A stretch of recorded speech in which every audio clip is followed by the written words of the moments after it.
Olá! Durante essa pandemia da Covid-19, as mentes inquietas de artistas e pessoas criativas em geral têm nos trazido formas de amenizar a solidão do distanciamento e os próprios males da doença. Criam lives, novos aplicativos de teleconferência, como este que estamos usando para gravar o programa de forma remota, modificaram a educação à distância e estão inventando também a vacina para a Covid-19.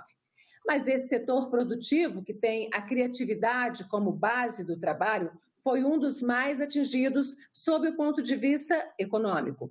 Por isso, neste Agenda, nós vamos falar sobre a economia criativa, responsável por quase 3% das riquezas geradas aqui no Brasil, os impactos da pandemia e as saídas possíveis. Nossa convidada é Denise Covas, uma executiva da área cultural e de criatividade, que está à frente do Criativar, o primeiro Festival Internacional Santista de Criatividade, Inovação e Sociedade.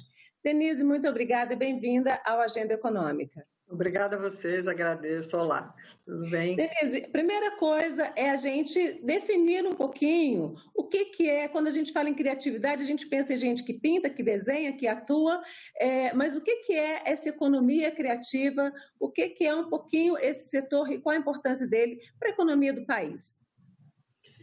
O que é essa tal, né, de economia criativa que o pessoal sempre tem dúvidas, né? Olha, para falar assim em linhas gerais, bem rapidamente, é um modelo de desenvolvimento pautado na criatividade como um valor agregado econômico. Quer dizer, eu agrego um valor a alguma coisa e isso gera um valor econômico, por isso a palavra economia antes. Como é que eu posso exemplificar isso de uma maneira melhor? Eu diria que é um novo paradigma econômico, porque é uma economia pautada no humano. O humano é a figura mais importante dentro dessa economia. Aquilo que na era industrial era muito as máquinas, hoje é o humano. Por quê? Porque a criatividade e o conhecimento está com as pessoas, na cabeça das pessoas, né? Então, a gente diz que é um novo paradigma nesse sentido. Então, eu agregar valor em alguma coisa que vai gerar uma economia, né? Vai gerar um valor econômico, é o que eu posso dizer do que é uma economia criativa. Então, exemplificando, são várias áreas onde o DNA principal, ou o insumo principal, está pautado nesta criatividade, neste conhecimento. Então, você pode dizer que a publicidade, o design, a gastronomia, os games, né, tudo que demanda um conhecimento, uma criatividade que vai gerar um valor econômico. E você Beleza. tem a área cultural, sim. Eu vou colocar só para a gente exemplificar, porque eu aproveitei das nossas conversas anteriores, eu peguei a pesquisa da Firjan, que a Firjan fez junto com o Senai, são os dados de 2017, uma pesquisa de 2019, mas ela os dados vem são até anteriores, 2017, mostrando um pouco o que são esses ramos da indústria da criativa, até para fixar um pouco melhor, e para a gente clarear de uma vez por todas que essa coisa da criatividade não é só o que a gente conhece basicamente como artes plásticas. Então, vou pedir ao nosso diretor aí de gravação para colocar no ar essa arte, para a gente fixar um pouquinho e ter bem claro. Isso. E para mim, inclusive, causou uma certa surpresa quando eu vi alguns pontos como tecnologia, pesquisa e desenvolvimento, biotecnologia e tecnologia da informação, que é o TIC. Exato. Me fala um pouquinho desses setores, onde é que entra a criatividade aí? Hoje, Antônia, nós não temos mais como separar todas essas áreas da tecnologia. A tecnologia, quando você consegue juntar, por exemplo, as artes e esses outros setores com a tecnologia, é a tríade perfeita para a economia criativa, principalmente a área cultural. Quando a área cultural entende, a gente fala área cultural, a gente está falando em cinema, está falando em teatro, em música e tal. Quando essa área entende que a tecnologia ela é uma aliada e não uma concorrente, é perfeito, porque ela percebe que a partir da tecnologia ela pode agregar um valor maior para que isso gere o valor econômico dela, daquela profissão, daquela área e tal, porque todos querem viver das suas habilidades, das suas competências. Então, a tecnologia, ela está muito ligada a todas as áreas, né? Hoje você tem, por exemplo, numa área de publicidade, um designer, ele não vive sem, ele cria, mas ele cria junto com plataformas, né, enfim, com a tecnologia como aliada dele. Né? A música hoje é um business totalmente diferente do que era há poucos anos atrás. Hoje as plataformas de streaming são as plataformas que geram a receita para os músicos e para os compositores, não é mais a venda do CD, não é? Então, hoje um músico, por exemplo, ele vive basicamente de shows, de festivais em casas e das plataformas de streaming. Cada vez que eu clico numa música, isso é computado de algum jeito lá dentro da plataforma, onde ele é remunerado. E assim todas as áreas. Quando eu tenho o movimento dos games, por exemplo, dentro das áreas de tecnologia, os games é uma das áreas mais poderosas do mundo hoje, que que a economia mais pujante é nessa área de games. E uma coisa puxa a outra. É incrível, né? É incrível, isso é incrível. Porque, assim, isso é diversão, é lazer. E hoje, de fato, assim, você tem faculdades de games, você tem centros, cidades que são polos mundiais de criação, você tem as maiores riquezas nessa área, né? Exato, exato. É um mundo à parte, porque às vezes a gente não está nesse mundo e a gente não consegue entender, mas como assim? É um dos setores que mais cresce no mundo há muitos anos. Para você ter uma ideia de como isso é louco, nessa pandemia a criatividade é uma coisa fabulosa, né, do ser humano, por isso que é um setor que é uma alavanca incrível de impulsionar uma economia, principalmente agora que nós estamos na pandemia, essas áreas são as áreas que podem vir a impulsionar muito. O que acontece, por exemplo, a música que sofreu muito na pandemia, os músicos ficaram sem local para tocar, sem nada, teve um rapper americano que fez um show de uma forma que eu nunca tinha visto, espetacular, dentro de um game, que tem, assim, olha, eu vou chutar uns números porque são tão absurdos, assim, tem 20 milhões de pessoas assistindo, sabe? É um negócio assim, por quê? Porque esse pessoal, os gamers, né, é uma galera monstruosa que a gente não tem noção. Eu tenho uma filha de 20 e poucos anos, mas ela, não sei se pelo fato de ainda ser muito masculino esse mundo do game, ela nunca teve assim muito interesse, então eu não sabia muito, mas eu tenho sobrinhos, meninos nessa faixa etária, e é uma loucura, Antônia, o que eles são viciados nessas coisas. Então, para ele, ficar em casa já é algo meio comum. Eu fico em casa porque eu estou sempre jogando. E aí eu poder ver um show de um cara que é um ícone aí da música americana, aí dos rappers e tal, dentro dessa plataforma, com uma série de efeitos, uma série de coisas super diferentes, nesse caso, causou uma experiência que um presencial ele não teria condição de ver, até porque é um rapper americano, seria um negócio caríssimo, e da casa dele, do quarto dele ali com um videogame, ele consegue assistir um show com todas as tecnologias, quer dizer, a música aliada ao show, a tecnologia, ao game. Então, por isso a tecnologia ela é muito forte dentro dessas indústrias criativas, não é? Denise, eu vou pedir o nosso diretor para colocar uma outra arte que a gente tem aqui, também, sempre a partir desses números da pesquisa da Firjan e do Senai. Que é ótimo, que mostra o tamanho dessa economia. A gente está falando aí de PIB brasileiro, a cultura, a arte, toda essa coisa. No Brasil, elas nunca foram muito incentivadas pelo Estado. O Estado, as poucas vezes que incentivou, achou que hoje acha que é de menor importância, mas em muitos países ela é a fonte de renda principal, principalmente na Europa e nos Estados Unidos. O cinema é uma das artes das maiores fontes de renda nos Estados Unidos, né, do PIB norte-americano. Para a gente ver um pouquinho essa questão aí da participação, da criatividade no produto interno bruto, né? A gente tinha aí um crescimento razoável, né, que chegou a ser um crescimento de quase 30% aí entre 2004 e 2015, que foi o pico aí nesse tempo de pesquisa. E depois caiu, agora caiu em 2016, caiu, começou a cair em 2017, caiu mais ainda, e quando a gente avaliar os números de 2018, 19 e 20, certamente essa queda terá sido maior. mas como é que se faz para transformar isso? Como é que o Estado brasileiro pode trabalhar para que esse setor seja, de fato, um setor pujante da economia? Já que a gente tem, tradicionalmente, uma criatividade latente tão grande e conhecida do brasileiro. Olha, a gente precisa ter... Esse é um setor que os números dele ainda são muito...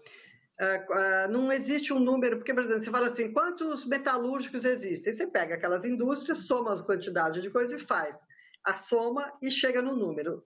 Nesse universo é muito difícil, porque você tem, de repente, um músico que trabalha dentro de um banco. Ele trabalha no banco, mas ele também é músico. Então, é muito difícil mapear isso de uma maneira muito certeira. Então, esses números que existem de 1 milhão de empregos, eu acho que tem muito mais, né, de pessoas que trabalham nessa área, ainda são pesquisas que estão sendo feitas para a gente chegar. Eu acho que, assim, todos têm a sua responsabilidade e o poder público tem o dele. O papel do poder público, ao meu ver, eu vou falar aqui, eu vou transportar do federal para o municipal, são incentivos a essa cadeia que é poderosa, né, de pessoas e que faz a economia girar muito. Então, por exemplo, o poder público lançar editais, né, onde essas pessoas possam, esses empreendedores possam entrar no edital, ter um reforço financeiro, mesmo que seja pouco, para que ele possa fazer um curta-metragem, para que ele possa fazer um videoclipe, para que ele possa... Isso já seria um incentivo muito grande, né? Existem esses bancos mais populares, aqui em São Paulo tem o Banco do Povo, que tem linhas de crédito, que eu até criei um nome aqui para Santos, microcrédito criativo, que às vezes aquele pequenino músico que toca no bar todas as noites precisa trocar do violão para um violão um pouco mais potente, que, sei lá, pode custar R$2.000. Isso pesa no orçamento dele. Se eu consigo fazer um empréstimo nesse nível, aonde eu vou pagar 0,0 qualquer coisinha, super barato e não sei quantas vezes, isso já é um impulso, né? Então, eu acho que, por exemplo, ele tem o poder público tem esse papel muito importante de fomentar, ele dá aquele que eu chamo, Antônia, do empurrão, sabe? Principalmente pensando nos pequenos. É como você falar de uma Rouanet, que tem, que hoje é lei de incentivo à cultura, mas, enfim, é a Rouanet, que é você ter a parte do mecenato, onde eu posso buscar o patrocínio, o meu projeto, ele tem a chancela de eu poder captar recursos junto à iniciativa privada, e isso são projetos que normalmente têm um retorno maior de visibilidade e tal, mas eu tenho dentro do mecanismo da Lei Rouanet a parte dos editais, que é o Fundo de Cultura, onde o governo dá essa verba para os pequeninos. Não é ele diminuindo o valor de captação da Rouanet que eu vou atingir o pequeno. O pequeno nunca vai conseguir captar o recurso, ele vai via edital para aquela coisa. Então, eu tenho, sei lá, vou fazer um trabalho junto à comunidade indígena. É muito difícil para esse empreendedor cultural conseguir verba via iniciativa privada. Então, ele tem um edital que ele consegue. Então, eu vejo que o poder público ele tem esse papel de fomentar, através de prêmios, de concursos, de editais. Denise, você falou que você está em São Paulo, você está mais especificamente em Santos. Sim. E, assim, para minha surpresa, você me falou, quando a gente estava conversando aqui antes, que Santos está entre o que a Unesco, que é uma das agências da ONU, considera cidade criativa, né? Existe uma rede de cidades criativas no mundo, que são cidades que têm essa questão da criatividade, você estava me falando da conexão entre grupos sociais. É uma cidade que tem um ambiente acolhedor para a arte. Como é que é isso de ser uma cidade criativa e qual a importância disso para a economia? Eu vou pedir, enquanto você responde, para o nosso diretor colocar uma outra arte que a gente tem, que é a participação da criatividade na economia dos estados, e a gente fica conversando aí, porque eu achei muito interessante, em São Paulo e no Rio de Janeiro, a gente tem quase 4% do PIB dos estados muito representativo vindo dessa área criativa. Sim. Veja, Santos se tornou uma cidade. A ONU criou, a Unesco criou em 2004 uma rede de cidades criativas. Então, ela criou 7 categorias, né? Acho que é artesanato, música, design, gastronomia, cinema e folclore, artesanato. E a parte de TI também, de tecnologia, de mídias e tal. Aí o que acontece? Os municípios que se interessarem podem se candidatar numa dessas categorias que acreditam que o seu ecossistema esteja mais bem montado para isso. Santos, a prefeitura, o poder público faz isso. Ele entrou dentro da categoria cinema, por achar que tinha um ecossistema mais bem montado, porque nós temos o Instituto Querô, que é uma escola, uma UES que capacita jovens vulneráveis no cinema, em todas as suas áreas que podem ser vistas, e é um trabalho espetacular, que dá um resultado imenso. Tem 2 faculdades de graduação de cinema, tem a Santos Film Commission, que é uma instituição dentro da própria prefeitura, que faz a captação de eventos de produtoras de vídeo e tal, que vem filmar em Santos. Por quê? Porque Santos é uma cidade histórica que consegue ter numa mesma cidade praia, o maior porto da América Latina e um centro histórico. Então, é um paraíso para as produtoras de cinema, de vídeo, virem fazer as suas locações aqui. Essa série, por exemplo, Coisa Mais Linda, acho que é Coisa Mais Linda, fala da Bossa Nova, fala um monte de coisa, Sim. É tudo gravado no nosso centro. Quando você vê aqueles lampiõezinhos, é a nossa Rua do Comércio ali. Então, Santos é cenário para muita produção comercial, filmes, minisséries, uma série de coisas. Então, isso é um potencial grande. Então, eles se candidataram nessa categoria por a gente já ter um ecossistema melhor. Tem festivais de cinema, o Festival Curta Santos e outros. Então, isso impulsionou muito esse setor de produtoras de vídeo aqui, sabe? É um cenário que precisa ser mais fomentado, mas já Você tá à frente do Festival Criativar, né? Que agora Sim. Em setembro, no mês de setembro, em Santos, que era para ser um festival, um grande festival internacional presencial, e você transformou aí com a criatividade necessária para manter de pé o trabalho, você transformou no festival, vocês transformaram aí em Santos num festival virtual, né? Onde as pessoas Sim. vão se encontrar, e vocês estão trazendo nomes aí como Domênico de Masi, por exemplo, que é um dos papas dessa questão aí da criatividade, né? Como uma coisa importante para a economia e para o desenvolvimento do ser humano. Sim. Como é que é isso de você preparar um festival internacional desse porte virtualmente? Como é que é a aprendizagem e os ganhos para a cultura? Porque um festival desse traz muita gente, os hotéis ganham, os restaurantes ganham, os turistas, quem vive do turismo em geral ganha, e virtualmente, como é que é o ganho disso e como é que você acha que vai ser isso depois da pandemia? A gente vai voltar a ter grandes festivais assim presencialmente ou continuarão sendo virtualmente, ou você acha que a gente vai ter uma coisa mista? Olha, começando pela última pergunta, acho que nós vamos ter os eventos passarão a ser híbridos, eu não tenho a menor dúvida disso. O presencial sempre será o presencial. Agora, você poder também mostrar aquele seu evento, seja de que porte for, de que área for, para outras pessoas que não têm condições de vir a esse evento, e isso a internet tem, isso não tem fronteira, e eu acho isso maravilhoso. Quando a gente resolve fazer o Criativar, que era para ser presencial, até porque, Antônia, Santos iria sediar agora, no mês de julho, o encontro anual da rede de cidades da Unesco. A Unesco hoje tem 246 cidades pelo mundo, com a chancela de cidade criativa, em áreas, numa dessas 7 áreas que eu falei para você. Santos é a única cidade do estado de São Paulo. Hoje o Brasil tem 10 cidades dentro dessa rede. O que acontece? Pela primeira vez nas Américas, uma cidade Santos iria sediar esse encontro. Nunca aconteceu aqui na América do Sul, na América Latina, um encontro desse. Então, você imagina o que isso não ia ser agora em julho, o que isso ia movimentar a cidade. O Criativar ia ser, inclusive, junto com esse encontro. O encontro, a Unesco transferiu para 2021, evidente, né? Não tinha a menor condição. E nós resolvemos fazer online. Essa parte de turismo, de restaurantes, tarará, não tem como.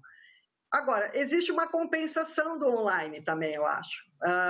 Por exemplo, a empresa de transmissão, por exemplo. Nós vamos transmitir 40 painéis em 4 dias, então você precisa de equipe para fazer isso, de transmissão. Tem o pessoal da produção, tem a imprensa, tem um trabalho fortíssimo de mídias digitais, que acaba sendo hoje onde todo mundo está, de divulgação disso. Então, assim, perde-se muito economicamente em várias áreas, que são as áreas muito fortes que os eventos trazem e muito importantes para as cidades, mas tem esse ganho menor com alguns profissionais que talvez não estivessem num presencial, ou pelo menos não com tanta força. Agora, o que se ganha? Ganha-se um conhecimento enorme, porque nós vamos refletir sobre assuntos que talvez neste volume eu não teria condições de fazer no presencial, né? Então, nós temos aí... Denise, eu vou pedir para a gente apresentar aqui um outro número. Você está falando aí dos profissionais que vão trabalhar, que são os empregos por setor. No momento em que o país está numa debacle econômica, e a gente tem aí, isso aqui, voltando sempre, lembrando, isso aqui são dados de 2017, porque a pesquisa foi feita pela Fijan e pelo Senai em 2019, e coletou esses dados mais antigos, e como você mesma falou, na verdade, a realidade mostra que esses números são muito maiores, eram muito maiores, porque a gente tem aí uma quantidade imensa de informalidade, isso aí é o formal. Exato. Então, você falou em mídias, por exemplo, a gente teria aí esses quase 100 mil empregos na área de mídia, mas hoje, com a pandemia, isso aí deve ter aumentado. Exato. Enquanto a da área de consumo talvez tenha diminuído. Exato, eu acho que é bem isso. Eu acho que está dando uns aumentam, outros abaixam. Então, assim, uns, como toda a crise, uns se dão muito bem, ou uma grande parte se dá muito mal. Então, a gente tem aí uma infinidade de alternativas que as pessoas estão achando, e a informalidade vai aumentar mais, o que tem esse dado que eu acho ruim dessa informalidade, que aí os municípios tendem a fazer um trabalho forte para isso se formalizar, incentivando para que isso se formalize, para que elas possam participar de editais, que possam entrar de concorrência, qualificar mais essas pessoas, né? Tem muita gente que precisa ser melhor qualificada, mas essa informalidade que as pessoas acabam entrando por não terem outra alternativa, isso vai aumentar muito. E aí que eu acho que o poder público, mais do que nunca, vai ter este papel, né, de tentar juntar. Aqui em Santos nós temos um trabalho muito interessante que são as vilas criativas, né? Todas elas montadas em áreas vulneráveis, morros. Aqui a gente tem muito morro aqui em Santos. E cada uma com uma característica, todas têm salas de cinema. Para você ter uma noção, Santos tem mais de 20 salas de cinema, sendo 6 públicas. É maravilhoso, de alto nível, tá? Não estamos falando de salinha, não, com som, como sala de cinema, né? Temos vários teatros, nós temos muita coisa. Por isso que eu acho, um parque tecnológico que está sendo inaugurado, por isso que eu acho que essa área vai ser uma grande... esses segmentos todos que compõem a economia criativa vão ser fundamentais para que, falando no caso de Santos, vá se recuperando economicamente, né? Eu não tenho dúvidas disso. Então, esse setor é um setor que ele é mais propenso a atrair jovens, e você está falando aí, quando a gente pensa em jovens de periferia, que no máximo fazem até o ensino médio e muitas vezes vão para trabalhos quase que de serviçais, auxiliares de serviço, ainda um trabalho doméstico grande, serviços terceirizados. Esse trabalho cultural, ele tem uma capacidade, um potencial de atrair e, de fato, de receber esses jovens de periferia? Muito. Uma das características dos segmentos da economia criativa é a inclusão social. São segmentos que trabalham muito com a inclusão social, que eu acho isso uma coisa importantíssima. Enquanto a economia tradicional ela usa a extração, por exemplo, de um petróleo, e é algo finito, a economia criativa, ela inclui as pessoas, ela é humana, como eu falei, mais ligada na humana por causa do conhecimento da criatividade, e ela é mais limpa, ela é mais inclusiva, ela polui menos, e ela é uma economia abundante, né? A gente costuma dizer que o petróleo pode acabar, mas a criatividade, o conhecimento da gente não acaba nunca. Então, quanto mais eu movimento por exemplo, falando dos jovens em áreas vulneráveis, quanto mais eu crio ambientes para que ele vá, eu capacite, ponha num ambiente bacana, bonito, faça cursos de qualificação e comece a colocar ele no mercado de trabalho, quanto mais eu faço isso, mais eu ganho e mais pessoas vão vindo, e mais gente vai vindo, e mais gente. Então, ela é muito abundante, ela é muito inclusiva, né? Porque você tem, por exemplo, a arte urbana, aqui em Santos é muito forte isso, a arte urbana, do hip hop, do cinema. O Instituto Querô já formou milhares de jovens que estão muito bem empregados, muitos viraram diretores famosos de cinema, atores, mas não é só isso, as pessoas sempre veem essas áreas como o que aparece, né? Mas tem todo o background, então você tem o pessoal que faz cenário, luz, iluminação, então ela gera muito emprego nesse sentido, e isso é uma coisa que o Criativar, ele quer trazer isso para Santos no momento que nós vamos ter eleições municipais, e que Santos já tem essa característica, para os novos gestores, ou o novo gestor, no caso, né, que for eleito, ter essa mentalidade de que esses setores são muito importantes. Santos tem o maior porto da América Latina. A arrecadação da prefeitura, sei lá, eu não vou chutar aqui, mas talvez 60%, 70% da arrecadação, que é uma boa arrecadação, provém do porto, a gente sabe disso. O porto hoje, em termos de arrecadação para o município, é excelente, mas em termos de emprego, já não emprega como empregava, porque a automação vai tomando muito conta e você vai precisando de gente mais qualificada. Então, o Santos vai ter um parque tecnológico justamente para que possa ser as startups. A gente já tem algumas empresas que são daqui, que são globais e não querem sair daqui. Existe um movimento, Antônia, que chama-se #Biófilis, #Fora da Cidade Grande. Nós estamos a 70 quilômetros de São Paulo e as pessoas, principalmente agora com a pandemia, estão vendo que precisam de lugares mais amplos, precisam de espaço, uma qualidade de vida melhor e que o trabalho remoto é absolutamente possível. Então, eu não preciso ficar trancado num apartamento pequenininho, que é onde eu posso morar, porque a cidade grande é muito cara, e posso ir para um lugar que eu posso ficar em frente à praia, em frente ao mar, e é mais barata, não é tão barata assim, mas é uma cidade bem mais em conta, totalmente plana, que tem não sei quantos quilômetros de ciclovia, eu posso fazer tudo de bicicleta, vou no instante, eu faço 5 reuniões por dia, eu ainda posso correr na praia, andar de bike. Então, por que não Santos ser esse polo de atração? Como é que eu transformo Santos num polo audiovisual? Eu vou discutir isso no Criativar. Como é que eu pego essas startups que são locais e local, porque são locais e globais, como o Zen App, por exemplo, que é um dos maiores aplicativos de questão em Zen, aí, de meditação, disso, daquilo, que está no mundo inteiro, e é feito em Santos, e as pessoas não querem sair de Santos. Por quê? Porque eu tenho qualidade de vida, eu estou aqui. Denise, desculpa, eu estou super empolgada com essa história aí de como o Santos está conseguindo fazer aí essa mudança, né, na sua matriz econômica, porque é uma mudança que todo mundo vai ter que ter, né, que o mundo inteiro está fazendo e que o Brasil vai ter que fazer. Eu trabalho para isso, viu?